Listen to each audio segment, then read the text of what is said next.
I was probably around 5 at this time. In those days, I had a rich interior life and often involved secretly talking to people inside my head. I wandered away from the other kids to a side of the house where I thought I was alone. I knelt down beside a flower bed and started a conversation. Suddenly, someone asked me who I was talking to. I don't remember what I said. I just remember I was incredibly embarrassed. Another of my early friends is Jean, who is about a year older than me. We have been friends ever since were capable of such a thing. Talking to her has always been easy. We last saw each other in December of last year. The first example taught me to be careful around others. The second example showed me that talking with others could be a wonderful way to know and be known. Reading How to Know a Person by David Brooks showed me that there was much more to know about communication with myself and others. Just gonna put that there, like a good book. After reading this book, I was curious and a little unsettled. I thought, I'm not as good as this as I could be, but can I do better? The whole idea is so abstract. Not enough to touch, too many words. And how to know a person is, from my perspective, talking about a mystery. And Brooks agrees on that. He writes, each person is a phantomless mystery, and you have only an outside view of who they are. And from my perspective, even I am a bit of a mystery to myself. Even with my inside view, I don't always understand everything I say and do.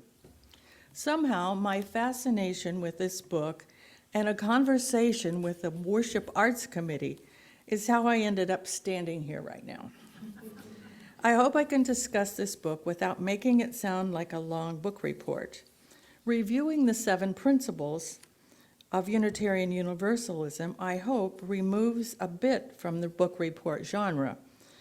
The 7 principles are most of all about connecting with each other, as are the books I'm going to talk about today, along with David Brooks's book. I added another book. It's called I Never Thought of It That Way by Monica Guzman.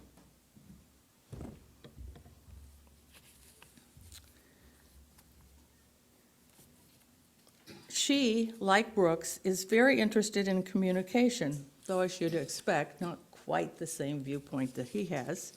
She opens her book with an example of how she knows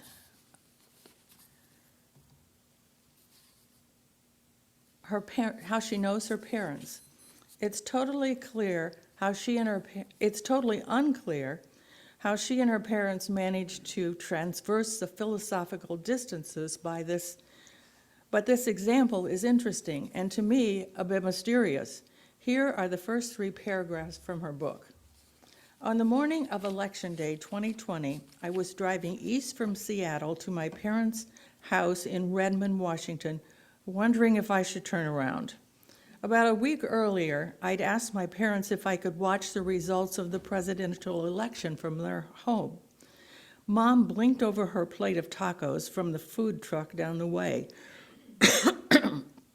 She looked at Dad, then back at me. Of course, Moni, she said in Spanish. Then her eyes held mine a moment, asking what I was silently asking myself. But are you sure you want to? After all, I'm a liberal who voted for Joe Biden, and Mom and Dad are conservatives who voted enthusiastically and twice now for Donald Trump. I've read Guzman's book, and I'm still not completely sure why she wanted to do this. And I've talked to people who are sure they don't want to understand what seems these days like a huge chasm between conservatives and liberals. Why should we understand those people who are so different from us? Is it even possible when they're so wrong? Brooks offers 3 reasons why he thinks we should strive to understand others. And first of all, it can be very practical. If you want to hire someone, retain or advance someone in the company, nominate them to the board of directors, marry him or her, and so on, you first want to know who they are. And to maintain this relationship, you need to continue knowing them. You might skip who they voted for in the elections, but you need to know how they see the world. Let's just.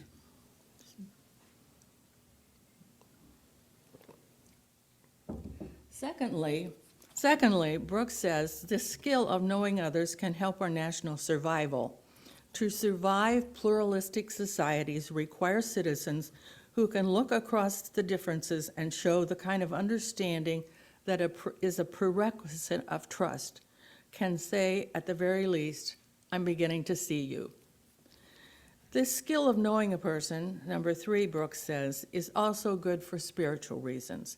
He says, no one can fully appreciate their own beauty and strengths unless they are mirrored back to them in the mind of another.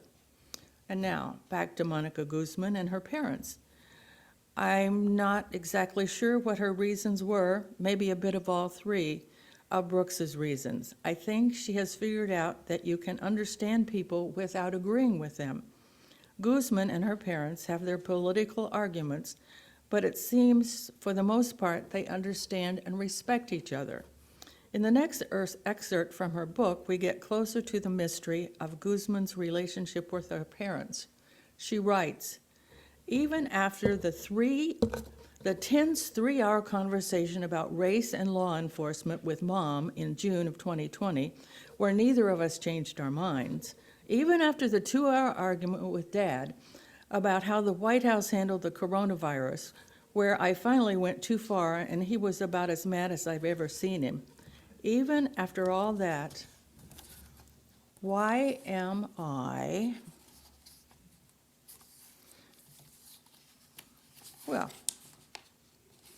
not only speaking to my parents, who are way on the other side of the political divide, but listening to them, learning from them, and enjoying their company? Why, when I say that my parents are Mexican immigrants who voted for Trump, do I not say the rest of it? Why am I not both eager and afraid to tell my fellow Seattle liberals that I not only speak to my parents, but that I understand them, that if I were them, I would have voted for Donald Trump too? That's the hardest line. Guzman has tough conversations with her parents, and she is also involved in an organization, Braver Angels, a group that schedules conversations between people with very opposing views on one or more controversial topics. She was part of a busload of liberals from Seattle who drove 250 miles on a Saturday morning to meet with a group of conservatives from a small town in densely populated Sherman County, Washington. These conversations mostly don't change people's mind on who to vote for, but they usually change people's mind about the people who vote differently. Guzman also uses the letters SOS to describe how we often relate to people who are different from ourselves: sorting, othering, and siloing, SOS. I found this an interesting way to talk about human behavior. It applies, I think, to the group of us here who have sorted ourselves into this community of Unitarian Universalists gathered here today. I think this is a place to practice and promote beliefs that we can't receive from other churches. We are sort of othering, but I think in a good way. Now the question is, do we always other in a good way? And sometimes right here within our church, there's some othering that isn't so good. And outside the church, have we mentally pushed some others out of our lives? I think that's why Guzman remains so close to her parents. No othering or siloing for her. Within our communication experiences, Brooks has terms that he uses to describe 2 types of communicators: diminishers and illuminators. Diminishers, of course, most likely make us feel unseen. Illuminators, however, are curious to work and get good at understanding others. When I think of people I know, I can think of both diminishers and illuminators, but most of us, I hope, struggle along trying to be illuminators. Since reading Brooks's book, I've noticed people sometimes ask me, "What have you been doing lately?" It's kind of a small talk question, especially if I answer, "Oh, not much." But now, I'm more likely to answer with something I did recently that was important to me. And that feels surprisingly good, like some important part of me, even if small, is being seen. And as Brooks says, usually before we move on to the kind of conversation that covers the very personal and troubling, it's easier if we're already good at so-called small talk with that person. He is definitely in favor of small talk to add enjoyment to conversation and to pave the way for deep talk. I'm going to read a little story from Brooks's book because it provides an example of an illuminator, but mostly I just think it's an amusing story. Brooks writes, "Perhaps you know that the story that is sometimes told of Jenny Jerome, who later became Winston Churchill's mother.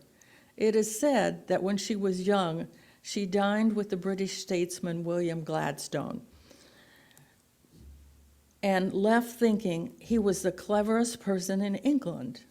Later, she dined with Gladstone's great rival, Benjamin Disraeli, and left the dinner thinking she was the cleverest person in England."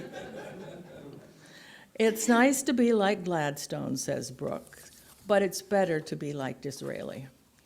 I don't expect to make others feel like they're the cleverest person in the world. Well, maybe sometime.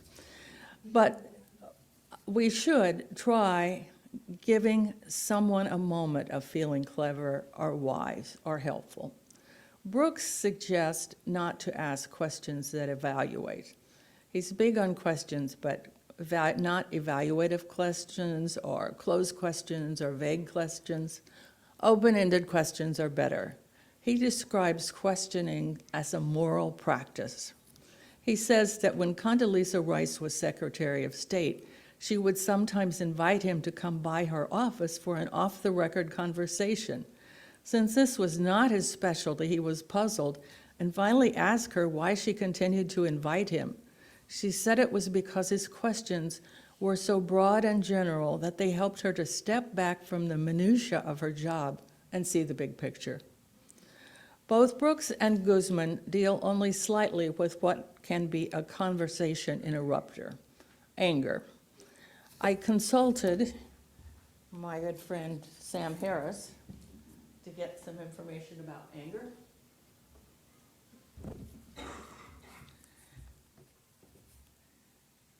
And it was interesting that when Harris talks about anger, he uses the word mystery to describe humans. And when he talks about anger, it's in the chapter called The Riddle of the Self. And for me, the topic of anger can be a riddle. It seems emotional and somewhat removed from our intellect. So how does anger fit into the subject of knowing each other? When I'm experiencing anger, I think it makes me a less effective communicator. Certainly, I'm more focused on myself. So I'm concluding it hinders the conversation for the person on the other side, too. And Harris says, becoming angry, we tend to stay angry. And this requires that we actively produce the feeling of anger. We do this by thinking about our reasons for being angry, recalling an insult, rehearsing what we should have said to our malefactor, and so forth. And yet, we tend not to notice the mechanics of this process. Without continually resurrecting the feeling of anger, it is impossible to stay angry for more than a few moments. That's what Harris says. And I think it's intriguing, though I think Harris leaves out the factor that anger may be based on a feeling more than a thought. So there is much to study on this topic. This morning, I think I presented a patchwork quilt of ideas, and I hope some of them were helpful. I intend to continue to study the strategies and practices and possibly a better communication. But it's really difficult to say this in front of people who now will be paying more attention to whether I'm doing a good job or not. And I do beg you to be a good friend and don't grade me. And amen.